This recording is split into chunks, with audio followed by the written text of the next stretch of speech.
Hello मित्रांनो, तर आज शेतावर आलो सकाळी. तर हे बघा आबूट निघलं, तर पाणी पडायसारखं वातावरण झालं.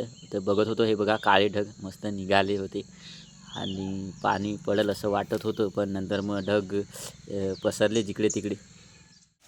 नंतर मग मित्रांनो दुपारी पण वारा सुटला होता आणि सगळी पानं वर उडत होती. जोरात वारा आलता. तर बाहेर बघायला निघालो होतो. तर हे बघा वरती आकाशात पण. नंतर मग दुपारी कपडे धुतले ते मित्रांनो, जमा करून ठेवले ते, मग धुतले सगळे.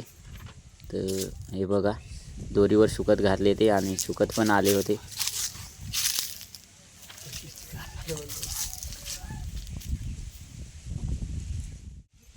तर मित्रांनो नंतर संध्याकाळी मस्त कोवळं ऊन सारखं पडलं. तर ते बघा झाड मस्त, वारा पण येत होता.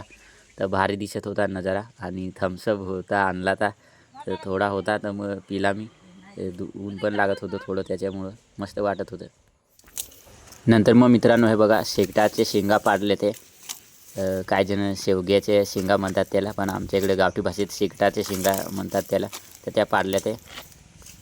तर ह्या बघा जिकडे तिकडे पाडून ठेवल्या त्या मी आणि विचत होतो.